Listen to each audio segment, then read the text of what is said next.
Thanks for being with us.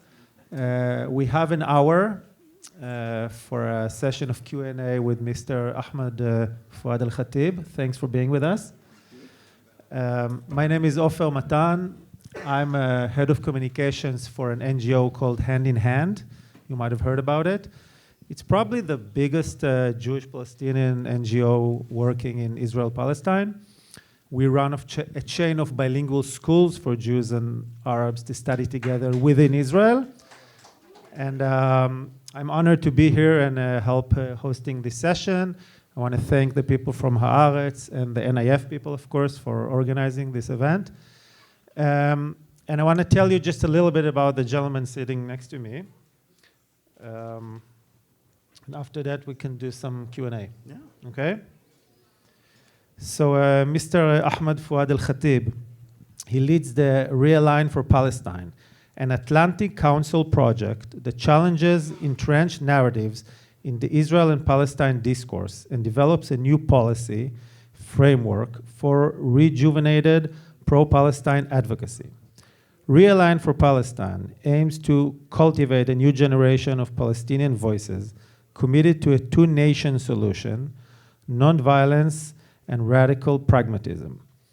Al-Katib serves as the resident senior fellow with Atlantic Council's Middle East programs, where he writes extensively on Gaza's political and humanitarian affairs. He is an outspoken critic of Hamas and promotes a radically pragmatic approach to peace and Palestinian statehood as the only path forward between Palestinians and Israelis. His writing and opinions have been published and featured across the US, Israeli, and international press, and his views are prominently featured across social media platforms. Al-Katib holds a bachelor's degree in business administration and a master's degree in intelligence and national security studies. He grew up in Gaza City and left Gaza in 2005 to attend college in the US as an exchange student. Much of Ahmed's experience is influenced by having grown in Gaza during the Oslo peace process and during the difficulties resulting from Oslo's failure and the rise of Hamas and Islamism in Gaza. Since the October 7 massacre, Al-Khatib's life has been deeply impacted by the loss of 33 of his immediate and extended family members who were killed by 3 different Israeli airstrikes. Still, he aims to play a part in breaking the cycle of dehumanization and defying the cycle of hatred, incitement, violence, and revenge.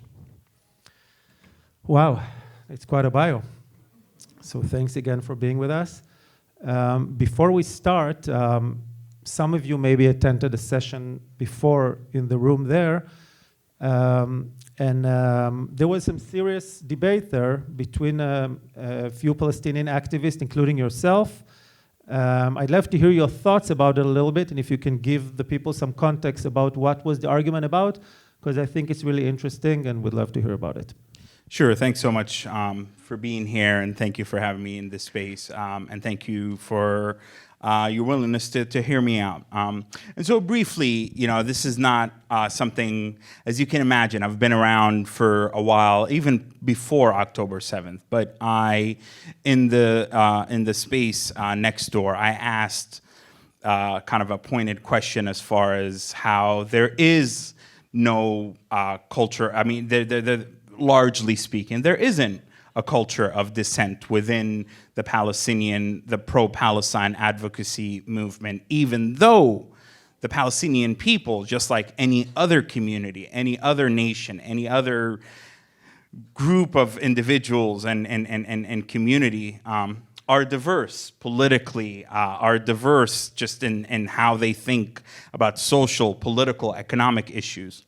And I asked what some of my compatriots in the other space thought, what sort of advice they had for me to be able to break through to some of the Palestinian advocacy circles that have been very difficult for me to get into, despite the fact that I'm opposed to the government of Netanyahu, and I'm opposed to the injustices that the Palestinian people face and the military occupation and the settlements.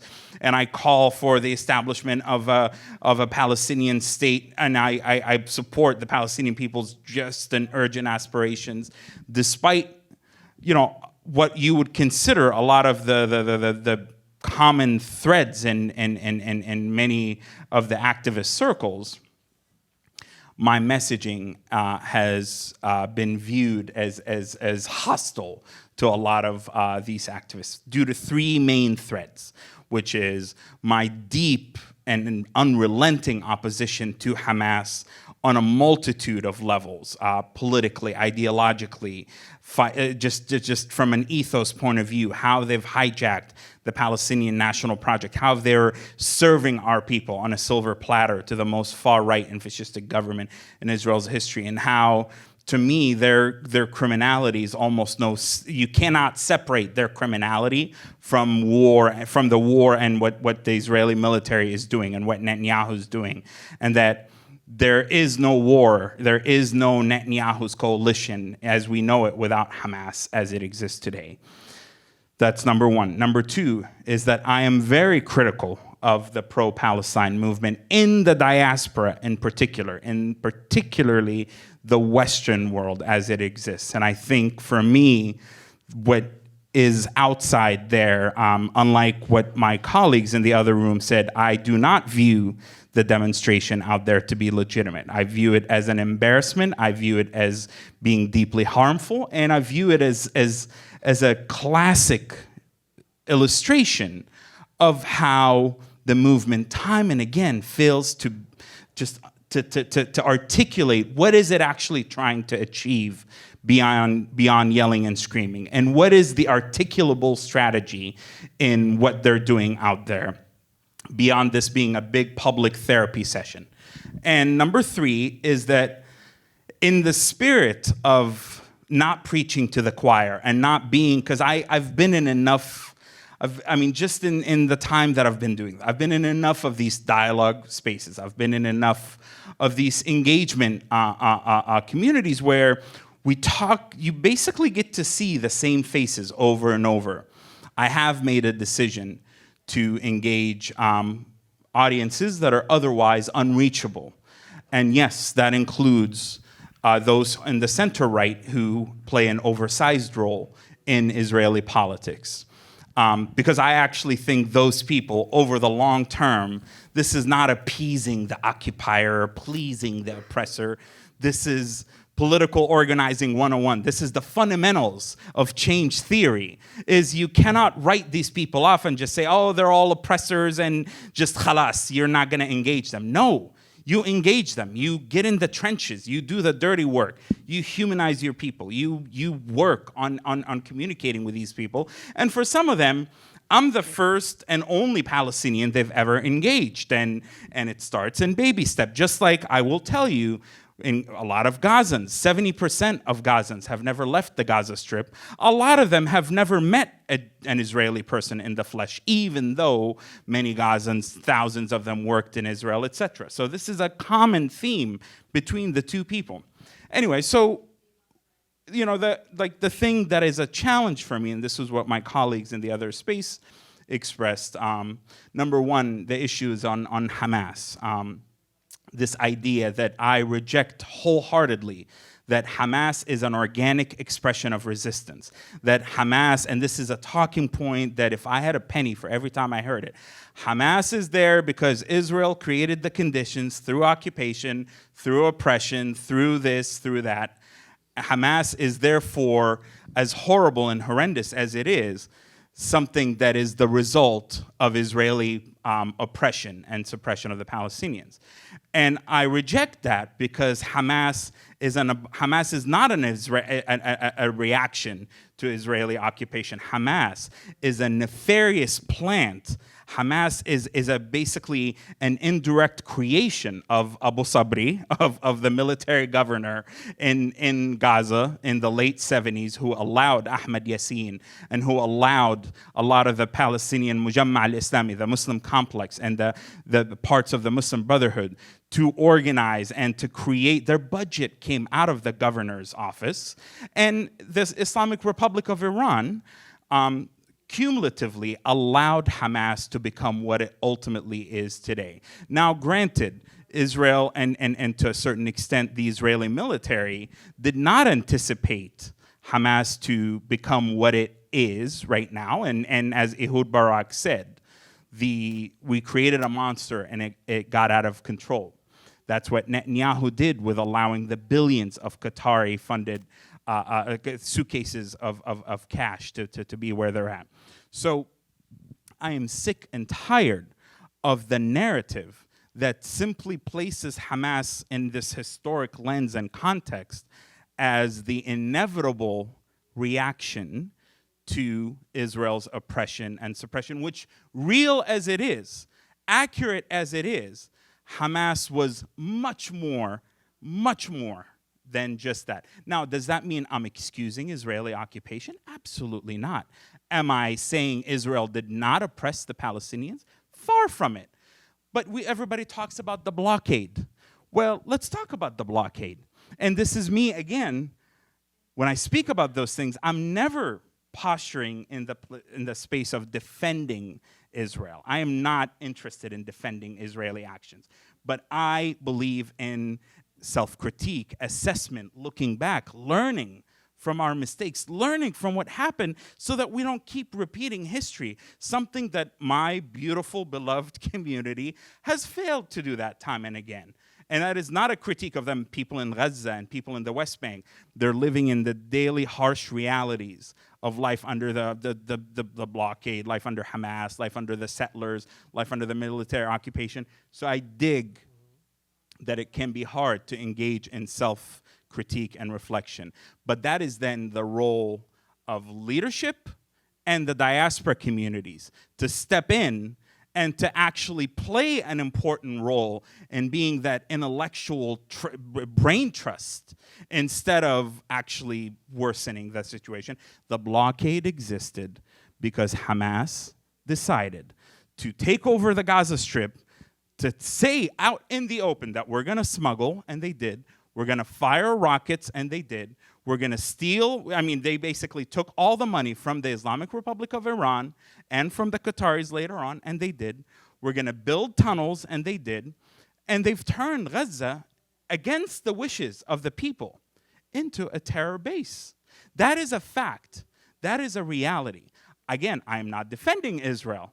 I am simply saying that, unfortunately, that created a reality that led to the blockade. And by the way, the blockade was not because I have family members who were involved with all the international UN agencies who were part of administering some of the humanitarian aid, some of the Gaza reconstruction mechanism in 2014. The blockade ebbed and flowed in the early years of it. It was brutal.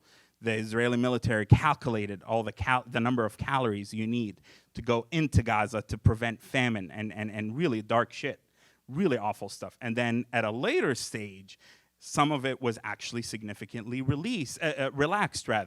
Did you know that, and part of them were Hamas, Gaza's first shopping malls were built during the blockade, and that was a way for Hamas to bypass the financial sanctions. They invested in muntaja'at and resorts, beach resorts and luxury resorts at a time when more of Gazans were becoming aid dependent. By the time October 7th rolled around, 70% of Gazans were dependent on aid, even though Gaza had 5 different shopping malls and all of these beachfront resorts that the majority of the population couldn't. And there were entrepreneurs, there were businessmen and women. So, sorry, brother, I'm going on for a minute. But my point is, you cannot look at the entirety of all of the aforementioned and just sit at me and tell me, well, Ahmed, I don't really like what you're doing because you're focusing on Hamas and you're forgetting that they're resistance and you're forgetting that Israel is ultimately with its oppression.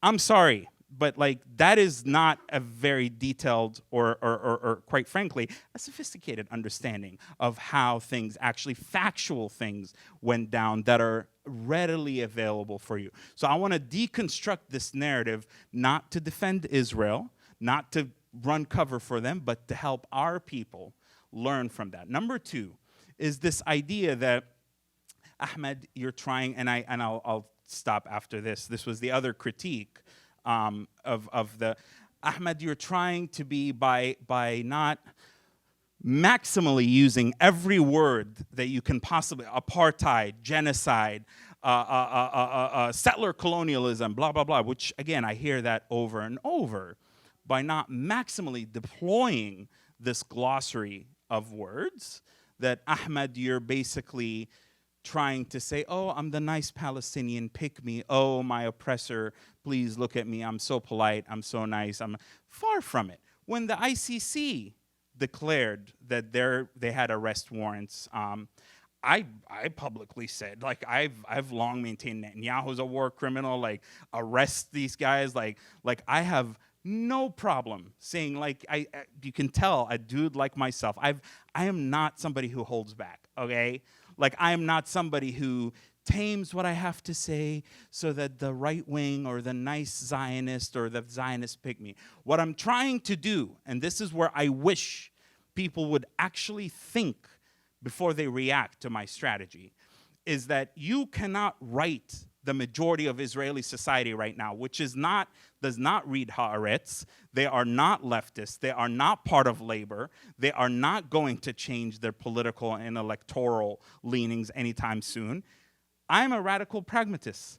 I need some level of change or bridge building with said communities so that at least I can convey to them, hey guys, do you know, here's why you have a fundamental misunderstanding of who Gazans are. Here's why settling Gaza is terrible. Here's why Gaza can actually develop if given the chance. Here's why this idea of they're all terrorists, they all want to kill us, they're all bad, that is a mere form of dehumanization. So that, to me, is what's so frustrating, is what feels like the basic tenets of engaging the others, engaging those who are ignorant. Did we kill every single Confederate in the World War, in the American Civil War? Did we kill every single person who was part of the apartheid regime in South Africa to end that regime? Did we eliminate every single Ba'athist in 2003? Like, you cannot eliminate people. You can engage them. There's the next battle, the next war is not Hamas's tunnels. It's not the rockets. It's not the smuggling. It is the battle of the marketplace of ideas. It is building a compelling Palestinian narrative that can win over even the most diehard of skeptics, that we as a Palestinian people, we stand for a lot more than this supposed notion that we just want to eliminate the Jewish state. We stand for the heritage of our peoplehood, of our land. We stand for nation building, and we are capable of, if given a fair opportunity, of making the most out of the space that we call Palestine. So that's why I'm doing what I'm doing, and that's my response to what some of my colleagues in the other room said. Thank you for that. Okay, that was quite an energetic beginning. I like it. I just want to ask one thing before we let our audience ask some questions. You gave an interview, one of the interviews you gave to an Israeli media was around a year ago, to a magazine named Telem. You said there that it's shameful that you can count on one hand the Palestinians that are willing to criticize Hamas publicly in English. I want to ask you, are you shameful because there aren't enough people that want to do it? Or there are, but they're not willing to speak? I said I'm ashamed. The context, the way that came up, just to clarify, like this, the interviewer, because I don't like, my goal, and this is not some fake sense of humility, but I don't like when people like just overdo the praise and Ahmed, and you're so courageous, and you're so this, you're so that, whatever, like fine. But this isn't, I'm not the courageous one. The courageous ones are the ones in Gaza that in Arabic are criticizing Hamas on social media. And I know I just showed you some examples 24/7, and there's a disconnect between the pro-Palestine discourse abroad and what Palestinians in Gaza are thinking, even from fellow Palestinians in the West Bank, not to mention the Arabs, not to mention the diaspora in Western Europe, in Canada, or in the United States. And so for me, one of my raison d'etres is to actually try to convey those sentiments that, like, if you go into Gaza right now and you tell people like Hamas is an organic expression of resistance, people will beat the shit out of you. They will literally beat the crap out of you. They call them the sons of Abu Sabri. Each Shabak or each military official in the Israeli military, when they ruled, and this is when Gaza was under the direct military occupation. When they ruled, they call themselves Abu this, Abu that. Even right now, Shabak, when they have informants in Gaza, they don't obviously use their names. They go, I am Abu Muhammad, Abu Ahmed, Abu. The guy who, the way Hamas is referred to in Gaza right now is Awlad Abu Sabri, sons of Abu Sabri. That is the military governor who basically first gave the permit in the late 70s for Ahmed Yassin and the founding nucleus of what later on became Hamas. So Hamas is killing people in Gaza. Hamas is stealing. Hamas took so the IDF is throwing all these pamphlets in Gaza City right now to do an evacuation, right? What does Hamas do?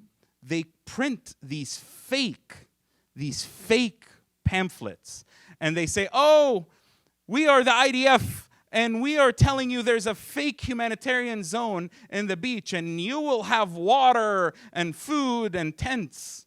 And then all of a sudden, the IDF is striking all these high-rise buildings along the coast, and an estimated 80 or 70 people died because of this adventure.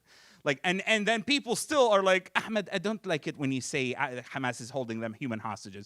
Ask Gazans how Hamas is holding them human hostages. Ask Gazans what is happening right now at Nasser Hospital and Al-Aqsa Hospital in Deir al-Balah, and Khan Yunis and in Deir al-Balah.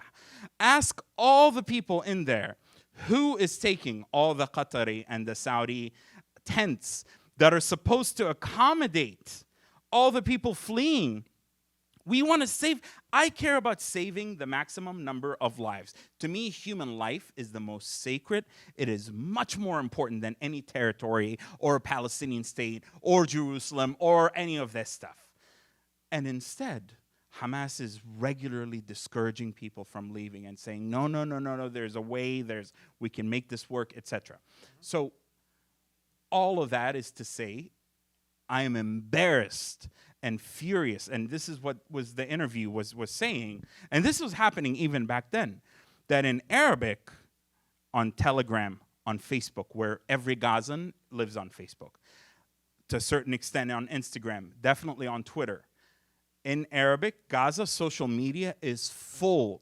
There are people who literally, they don't even mention, don't mention Israel in passing, because everybody knows Israel's doing criminal shit in Gaza. Everybody knows what Israel is doing is horrendous, but they're like, khalas, we know Israel is this, we know the Israeli military, I should say, or the Israeli government, or elements of the military, however you want to classify it to feel better about other parts of Israel not being all involved in what's happening in Gaza.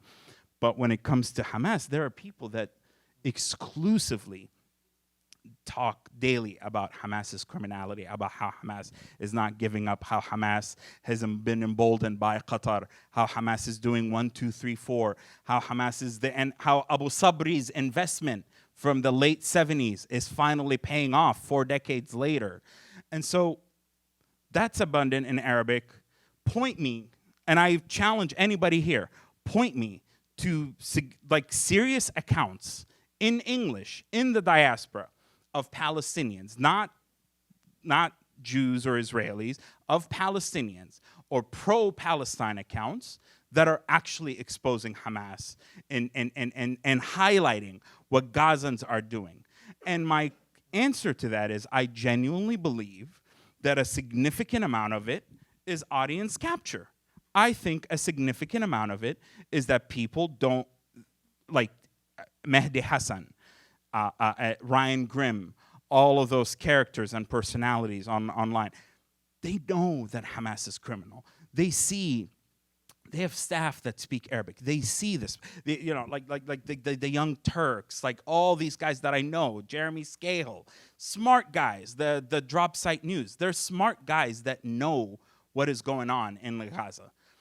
But their audience of Western pro-Palestine activists, they don't want to hear that message. They'll turn on them in a dime, in a heartbeat.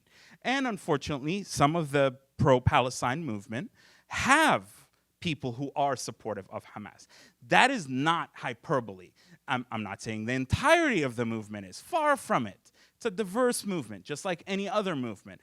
But to sit here and pretend 2 years later, when I'm in the trenches day in and day out, trying to speak to these communities, trying to induce behavioral changes, willing to sit in rooms where people are yelling and screaming at me and throwing water bottles at me, to communicate and just being like, okay, well, if they'll at least listen to me, I'll be patient, I'll take the abuse and move on.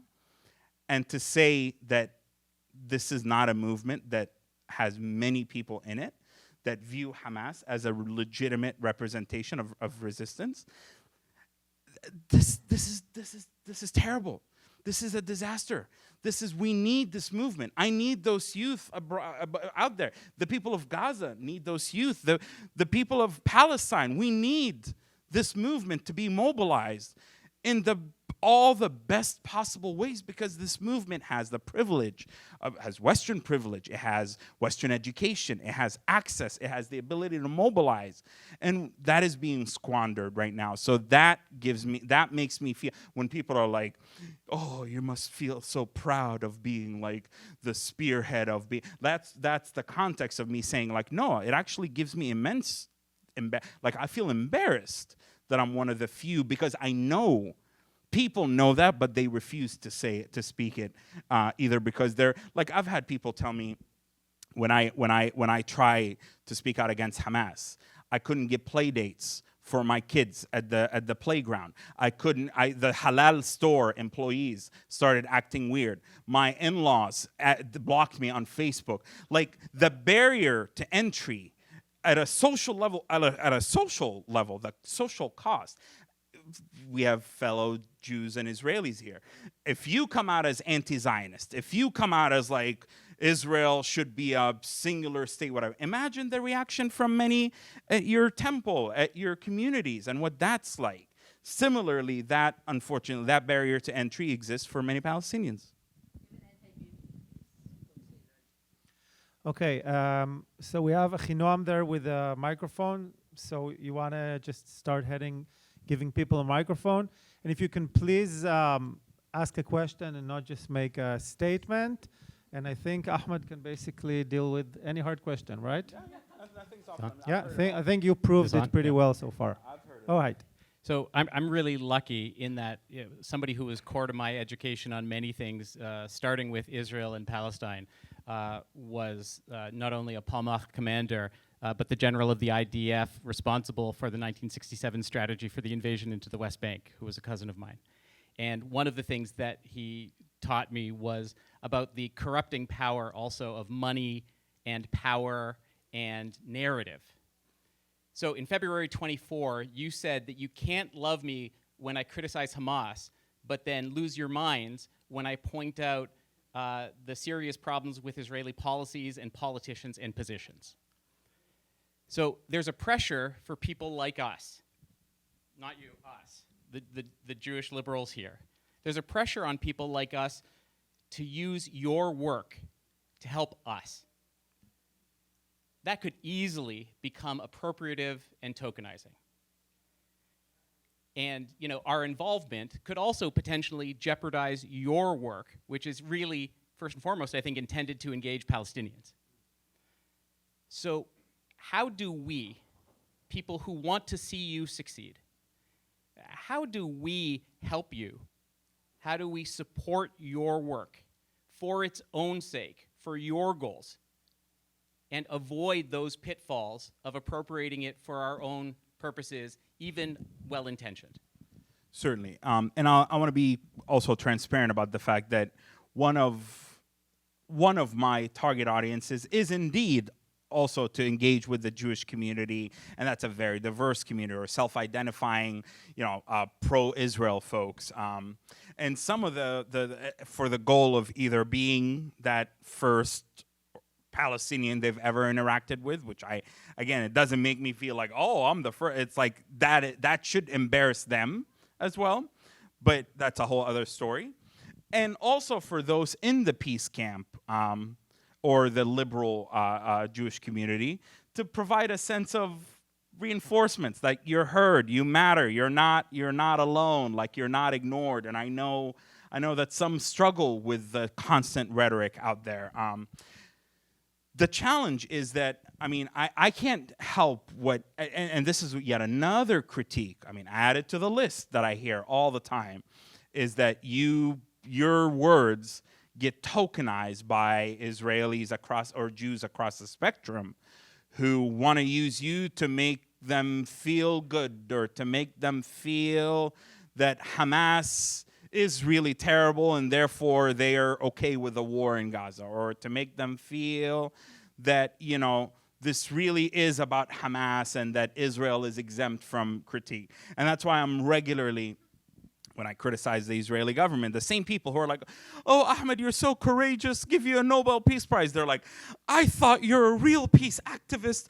You're an anti-Semite. Oh my God, how dare you? So like there are some people that just want to hear a Palestinian who criticizes his own community and have no interest in hearing me talk about the Israeli government. And those people I will block, I will ignore, I have no space.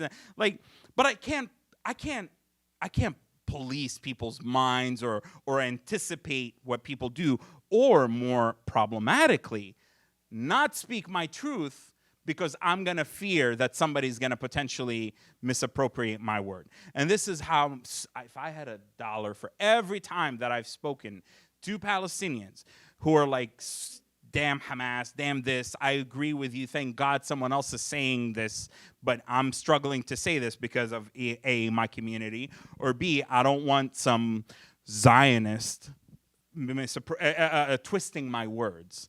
I don't want some Israeli using my words as if I am somehow supportive of the war. And by the way, I have met the biggest Jewish organizations, mainstream Jewish and pro-Israel organizations in the United States.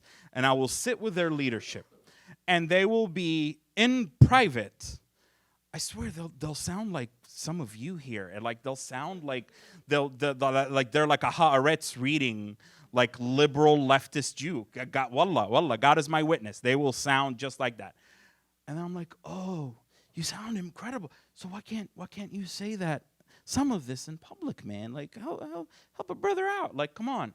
And they'll be like, well, the anti-Semites will twist my words, and then I will be tokenized. So it's a mutual problem for both of our communities. There are many brilliant Jews in positions of leadership who know that what's happening in Gaza is horrendous, who know that Netanyahu's in the wrong.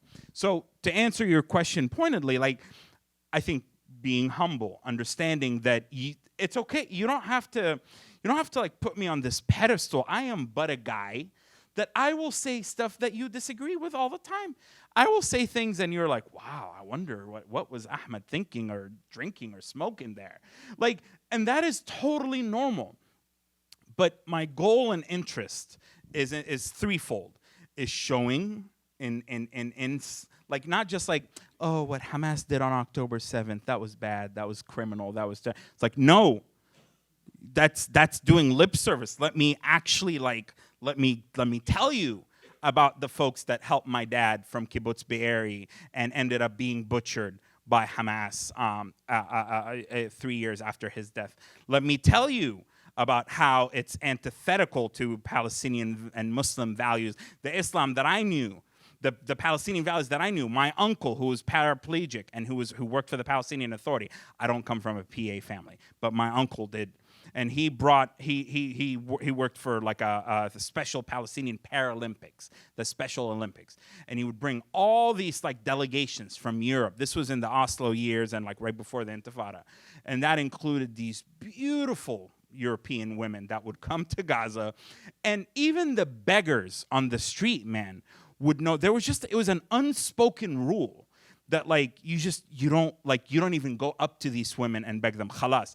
Yusuf Shahada brought these women here. You let them. There was like this hospitality that you hear about, that the Arab hospitality, like the society. You know, and when my mom was I come from a very religious family, fully hijabi woman, would take us to the shawarma shop.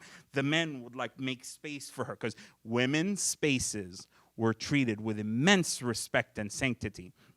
That was all trampled on October 7th. That is not the value of Gaza. Hamas rotted the value of Palestinian society from within, in part due to the isolation, in part creating the conditions that led to the blockade, in part building a mosque at every corner instead of investing in people's minds and investing in a robust culture and investing in science and building and nation building. They invested in jihad and invested in tunnels, and we have to say that.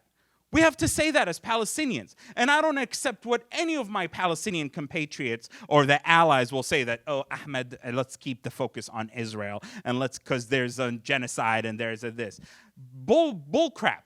Bull crap. That is, what kind of a Gaza or a Palestine do we want? Anyway, just to digress for a bit, I'm just trying to say that Palestinians in Gaza and beyond are just as diverse as any other community. And so when you see things you like, wonderful, support it and engage with it. When you see things that challenge you, maybe be intrigued, do your own research. When you see things that you don't like, or you're like, oh, that's wrong, or oh, that's terrible, whatever, either be quiet, either reach out privately and be like, I wonder what that was about. I'm just curious. I'm not, or don't do what a lot of these, center right and right wingers do, which is like, oh, I thought you were my hero, but now you're just another one of these people. So humility being the key, and the willingness to treat the Palestinians as a diverse intellectual people, just like any other people, and that we're not here to just make you feel better, if that makes sense. I got a microphone. So would you speak a little more about the Palestinian Authority, if you're willing? Who do you think it's the partner that Israel should be reaching out to instead of undermining? Who do you think should be or is a feasible next replacement for Mahmoud Abbas? And what does the Palestinian Authority need to do to change the landscape that it's in? So I'm going to not give you easy answers, and I'm going to give you two contradictory answers. And that is the point. That is the whole idea here, because there are no easy answers. And so this is for you to stew on and think about. The ruthlessly and radically pragmatic side of me is very much so believing that to quickly turn things around in Gaza and really get things going, the PA is the closest option that we have, almost, not quite, but quasi off the shelf, that we can use some elements of their authority, namely the security infrastructure, some of the education, healthcare, and some of the financial systems. I mean, you got to keep in mind that the PA, for example, like, how do you get the Ministry of Healthcare, the Ministry of Health? They have all the list of approved medications, and those are coordinated with the Israeli Ministry of Health. And like, you have all these things. Who's going to print passports? Who's going to create and maintain the system of IDs? So you have all of these behind the scenes systems and networks and apparatuses that just without the PA, like, are just going to take a lot of time to quickly come up with. So, and finally, like, we have the USSC, the U.S. Security Coordinator, who's a 3-star Marine general, General Mike Fenzel, based in in Jerusalem, and he works with the Palestinian Authority and the Israelis and the Jordanians as well, to a certain extent the Egyptians, but especially the Jordanians, to train PA security personnel and police, so you can quickly try to create what could be a new generation of Palestinian police from the PA. So that's the convenient, like, let's khalas, yalla, we've suffered, like, let's get this going. If Israel really wants to end the war, let's get the hostages, let's, like, slowly marginalize Hamas, etc. That's the convenient option. I will tell you that I and many other Palestinians who are truly interested in how this horrendous tragedy, atrocity, devastation that has basically decimated the Gaza Strip,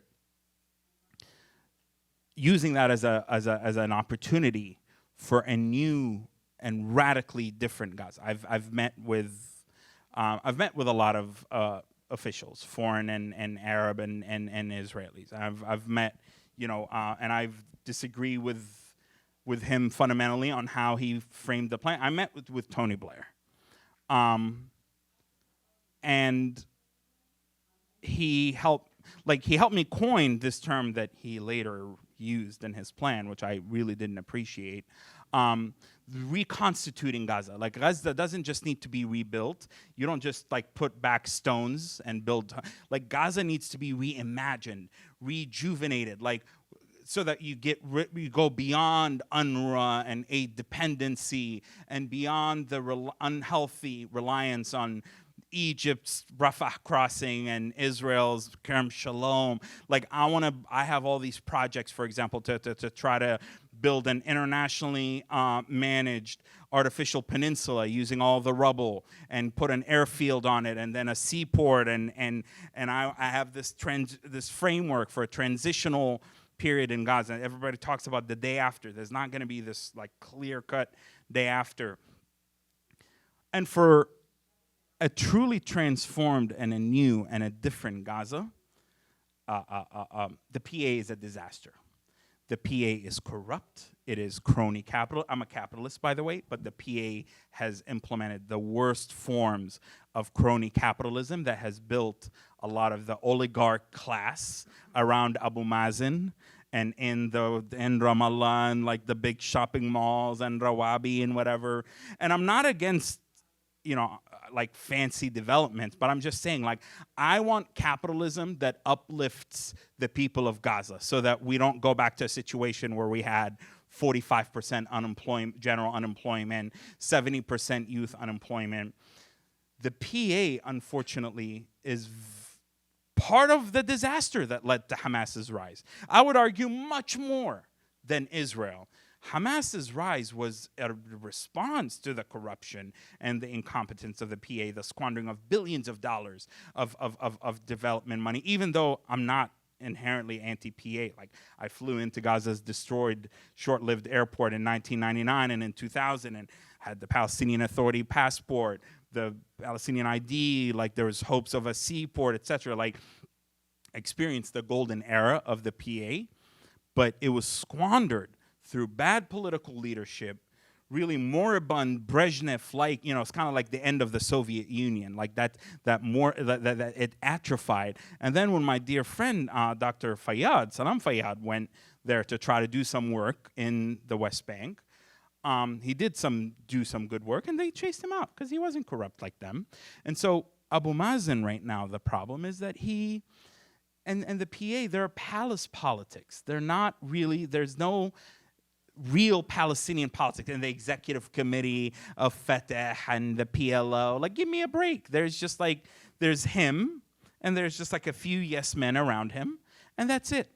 And they see even Hussam Zumlut, for example, who's the ambassador to the UK, who is more of an activist than an ambassador, but, like, whatever. Like, he's a young charismatic guy who I think could have a role in a future Palestine. Even he's like, they're trying to be like, no, you're rising too quick.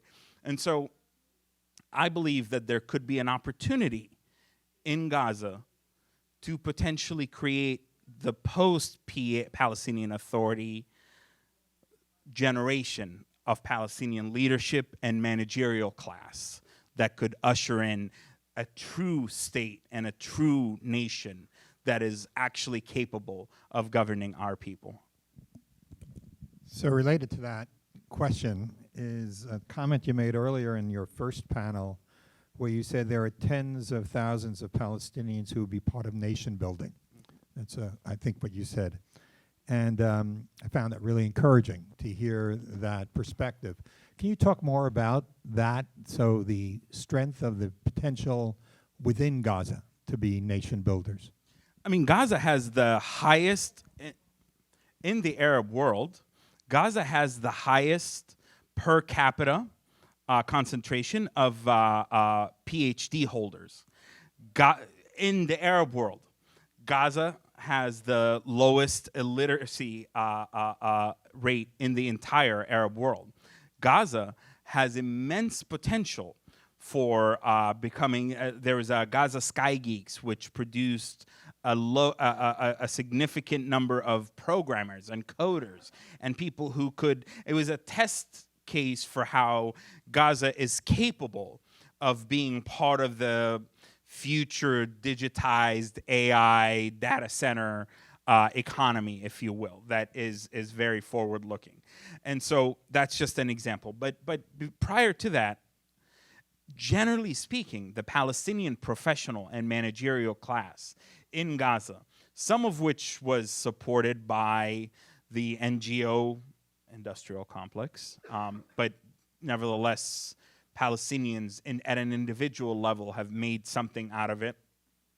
Some of it is that the British Council and the United States through AMIDEAST, America Middle East Language Services, have really invested a lot of time learning English and some other languages like German. My middle brother, who ran UNRWA's Shate beach camp for UNRWA, he learned German. He's about to become a German citizen. He left Gaza like 2 years before October 7th, and he's a surgeon in Germany, and he's now training to be a neurosurgeon in Germany. And he learned, like, there's a massive number of Palestinians in Gaza, professionals, who learned German, and a lot of them went to Germany. So my point is, that class in the middle, that again is not Hamas, is not Fatah, they, if given an opportunity to speak their mind freely, to actually participate in an open yet regulated and controlled and given an opportunity to progressively rise in the ranks of the rebuilding process of Gaza, within 3 to 5 years, maybe 3 to 7 years, I personally predict that if there's an actual plan and an effort to nurture a lot of those bureaucrats and technocrats and teachers and academics and journalists and linguists and coders and just like thinkers and poets and people who, you can create a very diverse pool of talent that can both rebuild Gaza, but you can slowly create this nonpartisan polity, because let's face it, unfortunately, Palestinian politics have been horrendously stunted by the Fatah-Hamas binary, particularly since the infamous 2006 elections, after which there had never been a single election then. Like, if I were dictator in Gaza, I would literally ban political parties. I would say you have to I would ban Hamas and Fatah as political parties, and I would say you have to create a new political entity with an actual program that is not, in which resistance and Israel and Palestine, like a Gaza political party that is focused on governing. How is Gaza's relations with its neighbors and the world going to be, such that Gaza can be a mini statelet of its own, basically, that is part of a Palestinian federal state, but that can exist almost as an autonomous region, if you will. And I have ideas and proposals, for example, for something called India Middle East Economic Corridor, which is a theoretical framework for Israel's regional integration as part of the Abraham Accords and having it go through Saudi Arabia, this corridor that starts in India and go. It's somewhat of a competitive framework for the Chinese Belt and Road Initiative, if you will. Not a one-for-one comparison, but nevertheless, building this alliance. And so I want Gaza to be a part of that, whereby Gaza's integrated, because Gaza right now is isolated. It's our only connection other than Israel, which is not much of a connection. It's really an unhealthy codependency on Israel. Our only connection to the rest of the world has been through the horrendous Rafah border crossing with Egypt, and it goes through the Sinai Desert. And unlike, say, the West Bank's connectivity with Jordan, where a short drive and you're in Amman, you're in the urban settings and you're in the civilization. It takes us an 8 hour drive through Sinai and through ISIS infested, territories and military checkpoints in Sinai to get to mainland Egypt before then you get to Cairo or whatever. So what I'm saying is Gaza's isolated. That's part of, there's a different form of a blockade that has contributed to a lot of the social trends, if you will. So if you want to, as part of the de-radicalization of elements of the population, that number, that 70% that have never been outside of Gaza, you want to open Gaza up. You want to allow for freedom of movement through my little peninsula airfield, but also through, I love how I just called it I'm going to be dictatoring, and I'm just kidding. But through also the corridor for IMEC, through, which is going to be rail. I want to put oil pipelines to connect Gaza to Saudi Arabia and the Emirates with an oil pipeline. That way the Emiratis and the Saudis can export their oil, not gas, because the Israelis and the Eastern Mediterranean has plenty of gas. I want to get Saudi and Emirati oil through Gaza, through an oil terminal, onto Europe. That way Gaza can become an actually truly valuable node in that connectivity. And then that's how you go beyond the NGOs and then through the fiber optic connectivity with the Gulf and Saudi Arabia. That's how you get Gaza into the digital age and the data centers, etc. So there's a totally convincing and a compelling future whereby Gaza's population and this mass of the civilian population can be repurposed to actually be an asset, not a liability. But none of this happens if Hamas stays in power in Gaza. None of this happens if we keep overlooking Hamas, overlooking its criminality, calling for terrible arrangements to end the war at all costs, which I want to end the war as much as any of you want to, but just simply saying, just end the war and khalas, and I just want it out of my social media feed without any thought about what follows it, or just so that because we don't want to keep the attention on Hamas, or Ahmed, keep the attention on Israel and the genocide or whatever. That is actually horrendous. That is a recipe for the Somalia scenario for Gaza, because then you're going to have Abu Shabaab in the south. You're going to have the clans in different pockets. You're going to have remnants of Hamas. You're going to have the idea of controlling pockets. You're going to have the fragmentation of Gaza and a literal Somalia scenario. And I don't want that. Let's take 3 questions in a row. Is that okay? And then you can answer them.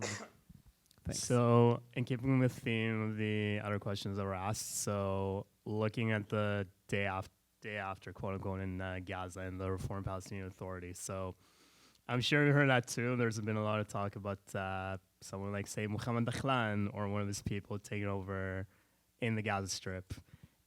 One, do you think that is realistic? And if not, is there anyone else in your opinion that's realistic and you can take over Gaza? Because I don't think it's going to happen with Abu Mazen. Thank you. So 2 more questions. Thank you. I'm a rabbi in Vancouver. I'm also struggling with the jet lag of the red-eye flight. Help me understand the protesters outside. Help me understand how they could ever be partners for the next phase of this here in the diaspora here in Canada. If I were to host you at my synagogue, and we've talked about it, they would come and protest that as well. Just as they've protested other people that I've had at my synagogue, from Trudeau to Polyev to New Israel Fund. Help me understand why they are protesting outside, and are they really partners? Are there partners there for peace and dialogue? Is that just raw Jew hatred masking itself as anti-Zionism?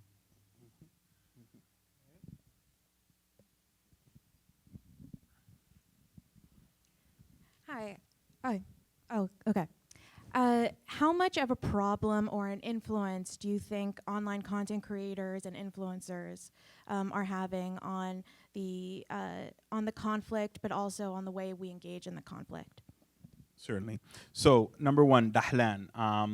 I don't see him anytime soon giving up the immense life of luxury that he has for himself in Abu Dhabi, in the UAE. He does things for the Emiratis. He's got a good setup. He's approaching, I would argue, the end of his political arc and trajectory. I would imagine the only scenario in which I imagine him stepping forward is that if there's a clear cut, if there's basically a very easy and a convenient scenario in which he can just jet in as Mr. Savior, that is the only way in which he can, in my opinion, reemerge. But we got to keep something in mind, with all due respect to Mr. Dahlan. He is exactly why Hamas took over the Gaza. He stole. Is this being recorded? Okay. Well, so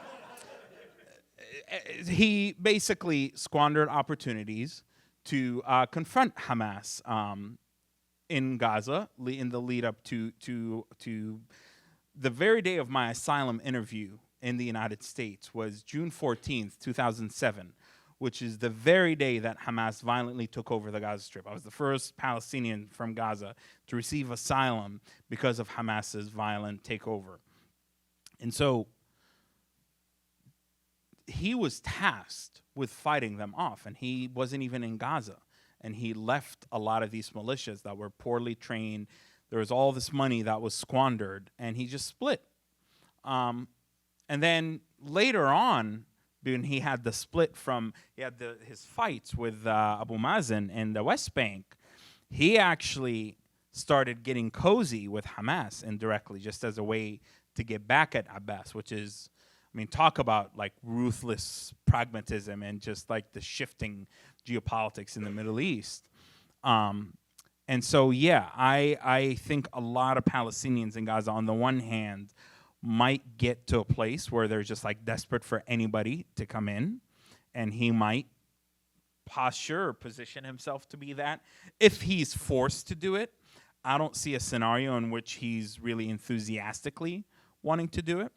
On the other hand, I do know that a lot of Palestinians in Gaza are not thrilled by someone who has just, like, basically, like, no one has forgotten that maybe the younger people are ignorant, that no one has forgotten his role in Hamas taking over and getting us to this very place. As far as like the folks outside, and I'm not gonna mince my words here, and I'm gonna bulldoze right into this, and maybe some people will get offended. But unfortunately, it's because we still have people in this very conference that came up to me after in this conference, after I spoke this morning, and were deeply offended by me calling out those protesters outside, and thought it was incredibly unhelpful. And we had the session before me in which my brothers and my compatriots, the 3 Palestinian speakers on stage, all 3 of them said that, well, I don't agree with all the messages, whatever, but they have legitimate, they have legitimate points, some of these protesters, and let's not dismiss it. So that's an issue. I have said this about Rashid Khaldi and all the intellectual class within the Palestinian diaspora. I said, call out these kids early on, guys. Like, if at least you can either guide them better, you can isolate the hateful players, you can help them articulate a strategy, you can help them learn that you can't just burn it all. You cannot just, I'm old enough to remember, I mean, I'm not that old, I'm 35, I'm 65 in a 35-year-old body. Nevertheless, old enough to remember the Occupy Wall Street movement and how when the far left and basically the communists took over Occupy Wall Street and everything, and I went to their General Assembly meetings, and it destroyed it. Occupy Wall Street was effective because a bunch of white middle-class kids said, screw this, capitalism isn't working for me, let's change the system. And then a bunch of communists and quite frankly, a bunch of losers were like, screw you, this is a class warfare, blah, blah, blah, the Communist Manifesto, and they ruined it.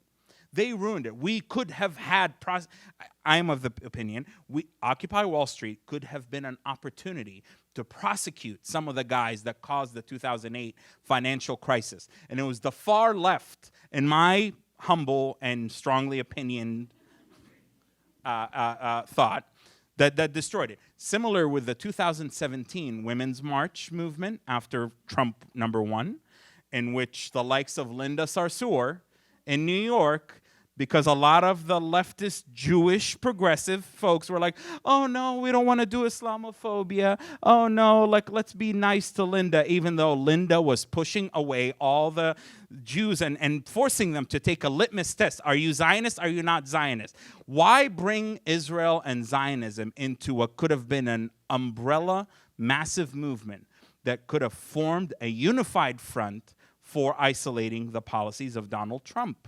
Similar with the 2020 George Floyd and Black Lives Matter protests that were sabotaged by a bunch of far-left Antifa types. When Jeff Bezos donates $10 billion and everybody, the whole country comes to a standstill, and there's a real opportunity for change and adjustments, and a bunch of Antifa guys started riding in pickup trucks and technicals. They made it look like we were in Somalia.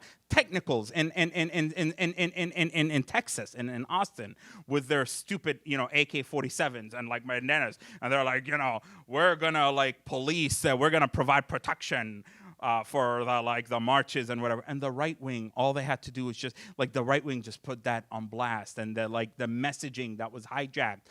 And it went from a messaging that Jeff Bezos and the mainstream could stand behind to all of a sudden a message that was this pro-violence and disgusting. And we need to destroy the patriarchy and racism and immigrant rights and Zionism and this. And it's bro, police brutality on its own. Focus on that. And no, God forbid we have a successful movement in the United States or in the West because of the obsession of all these leftists. So similarly, the pro-Palestine movement after October 7th, it became a fucking dumping ground for all of these, the far right, the far left, the Islamists, the Boko Harams, the Boko this, the Boko that, the kombucha drinkers, the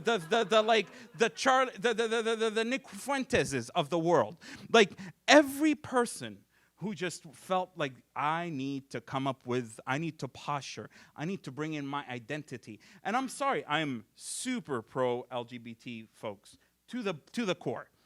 But why is that? Why does that have to be such a strong statement as why do you have to create the immigrants for Palestine, blacks for Palestine, queers for Palestine, everybody, just be for Palestine, okay? Why bring identity into it? And how about why insist on making Kamala Harris, whom I'm not exactly a fan, okay, fine. I wasn't a fan of Joe Biden, but why get us to a situation where basically you let Trump win? Now, you can challenge me on the numbers and how much the Dearborn and how much the this. Like, I am willing to be challenged on how much of that. So what am I saying here? What I'm saying is, unfortunately, you have the convergence of this whole, and by the way, I'm not some right-wing nut job. I'm like a Democrat, okay? I was a lefty, okay? I was like a lefty once upon a time, but When? the left are nuts. When was it? That was like 6-7 years ago. But now I call myself a centrist right now. And I'm still a registered Democrat. My politics are irrelevant. You can be whatever you want. I'm just saying that, like, I'm saying this from a position of why, like, are social movements and social justice causes continuously being sabotaged by the very people that proclaim to care about them? And then I say this, and they're like, Ahmed, you are calling out those young kids out there? That's terrible. That is really offensive. You are what's the word that I got? 3 ladies came up to me and said, you were arrogant, okay. You were misunderstanding of these kids, okay. And then they were like, you were dehumanizing of the pro-Palestine protesters outside. And I'm like, I'm sorry. These are the same people that literally, I wish I could project it. There's a thread on Twitter, not on Twitter, on Reddit, where literally it's called Jews of Conscience. Jews of Conscience. And they are saying this thread is about how the protests outside need to focus on me. On me!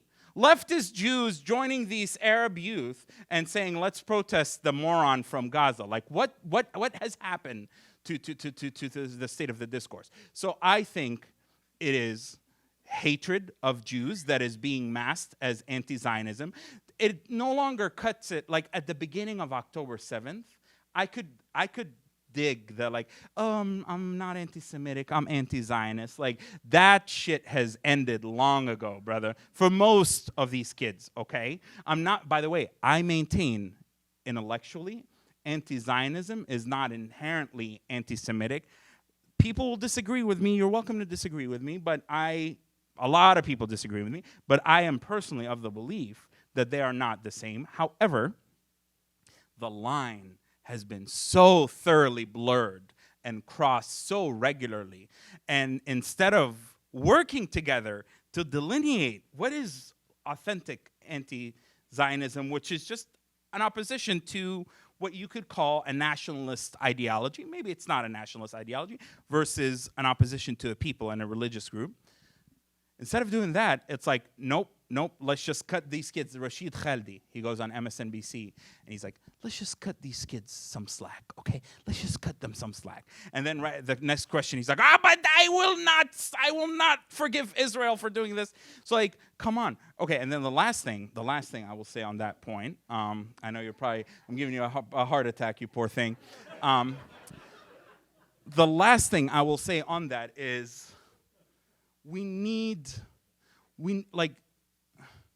I have recently started saying free Palestine from the Free Palestine movement, honestly. Honestly. Like, not the entirety of the movement is getting there, but I am frustrated. But I feel like we need to restart our approach. I feel like we need to redo this. I feel like we need to get back to the drawing board, to agree. And we being, I think, a lot of Palestinians, Arab and Muslim communities, and then over here, the different elements of the Jewish community, to decide on what does allyship look like, what does partnership look like. In my view, they're not the same. Partnership is joint action, mutual action. Allyship is, I'm your ally, I support your message, I support your right to protest, I disagree with you, maybe on some of the tactics or whatever, but you have a right. I will stand with your right to voice opposition or to voice 1, 2, 3, 4, 5. And there's no willingness to do this, man, because it's like, no, keep the focus on Gaza. And then the people tell me that, okay, well, actually, we'll do this after the war. 30 seconds real quick to your question. I think content creators have Some of them have been really interesting and intriguing. Like, I love seeing some of the content creators from Gaza who are like creating, some of them are cooking, some of them are doing like, here's my daily routine in like the tents or whatever. Like, I don't know, just conveying like things that you and I take for granted. Like, just, I don't know, like we're humans, like we're doing things together, like we're here. There have been content creators that have been horrendous, like Hassan Piker, for example, who has gone out of his way to attack yours truly, whose fans have caused me multiple visits from the FBI and counterterrorism because of the amount of threats and the amount of danger that they have placed my life in. And so there's a spectrum, right? And in between are people who are well-meaning. They're trying their best to engage in content, but unfortunately, yes, on the pro-Palestine side, I've seen support and apologists for Hamas. On the pro-Israel side, I've seen dehumanization. I have seen mockery of Palestinian suffering. I've seen denial of the famine, of the hunger. I have seen rejection of the fact that the Israeli military is killing and shooting innocent people. And they're like, that's blood libel, Ahmed. How dare you say that? Anything that I point out about the IDF doing that's horrible is blood libel. So content creators can be really harmful as well. Thank you all very much. Thank you. Thank you, Ahmed.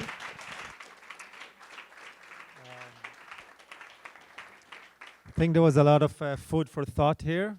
I'm still stuck on your in-laws not following you as a bad thing. Not quite sure what I think about that. Blocking on social media. Oh, blocking, okay. But thank you very much, everyone. And you can continue your conversation with Ahmed here.